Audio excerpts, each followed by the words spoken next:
जय श्री कृष्णा।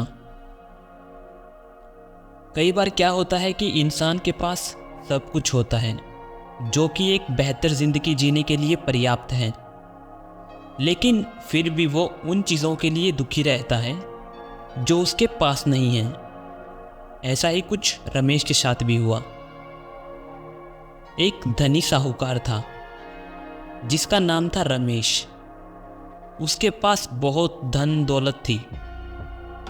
उसने इतनी दौलत हासिल कर ली थी कि अगर अगली 7 पीढ़ियां बैठकर खा ले तो भी ख़त्म नहीं होगी। हालांकि रमेश तब भी खुश नहीं था। उसके मन में कुछ ऐसा था कि वह रात भर सो नहीं पाता था, इसलिए वह सच्चे सुख से वंचित रह गया।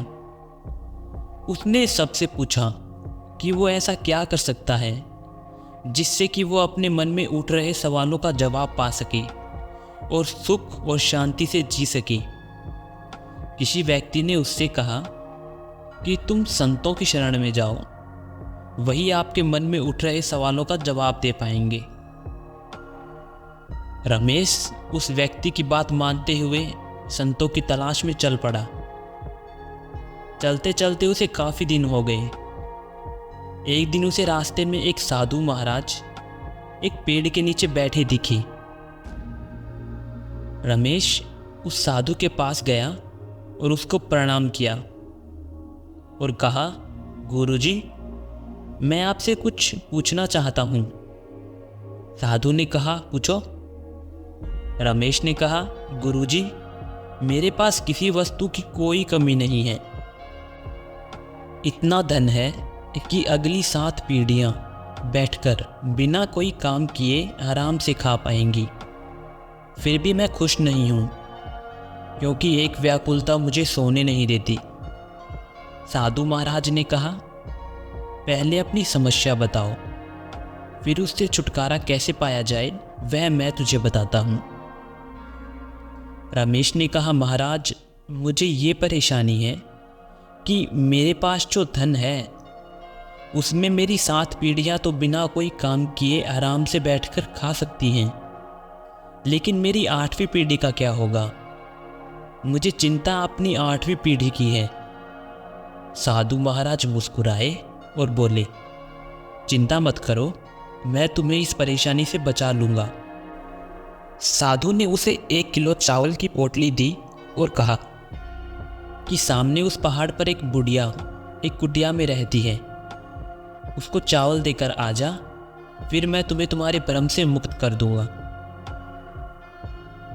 रमेश चावल लेकर बुढ़िया की कुटिया में पहुंच गया।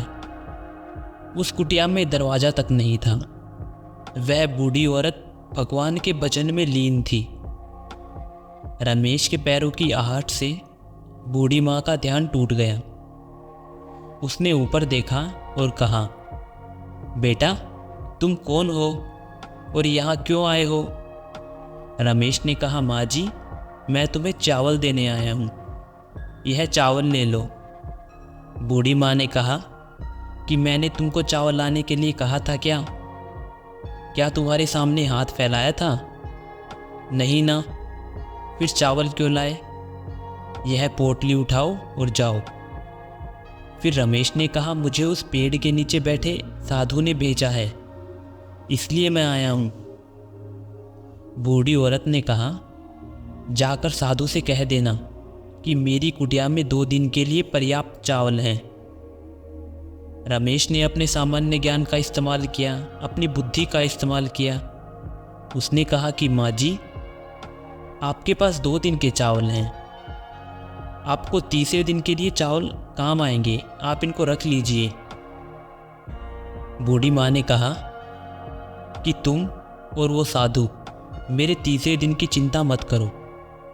वो साधु से कहना कि मेरे 30वें दिन के चावल का संबंध उसी से है जिस पर मैं इतना भरोसा करती हूँ, जिस पर मैं इस एकांत स्थान में अपना सारा बोझ लेकर जप करने बैठी हूँ। यह सुनकर रमेश पोटली लेकर वापस आ गया। साधु के सामने पोटली रखकर जाने लगा। साधु ने उसे पुकारा, अरे ओ सज्जन, तुम समस्या लेकर आए हो ना? मैं तुम्हें इससे बाहर निकालने जा रहा हूँ। रमेश ने अपना सिर झुकाकर कहा। महाराज, मुझे जवाब मिल गया। वह बुढ़िया तीसरे दिन के चावल नहीं हैं तब भी खुश हैं, और मेरे पास तो सब कुछ है तब भी मैं दुखी हूँ। जिसके पास कुछ भी नहीं है वह अगर अपने भविष्य का विचार नहीं करती और भरोसा करती है कि भगवान कुछ बुरा नहीं होने देंगे, तो फिर मैं, जिसे भगवान ने इतना सब कुछ दिया है, तो मुझे तो इस फालतू की चिंता में पड़ना ही नहीं चाहिए। यह मुझे समझ में आ गया है। तो हमें अपनी ज़िंदगी में ये बात ध्यान रखनी चाहिए कि जो वस्तु, व्यक्ति हमारे पास नहीं है, उस पर ध्यान ना देकर जो हमारे पास है उस पर ध्यान देना चाहिए। और ये बात ध्यान रखनी चाहिए कि जो ईश्वर हमें यहाँ तक लेकर आया है वो आगे भी लेकर जाएगा। और श्री कृष्ण ने भी गीता में कहा है कि जिंदगी का मज़ा वर्तमान को जीने में है। तो आशा करता हूँ कि आपको ये कहानी पसंद आई होगी। राधे राधे।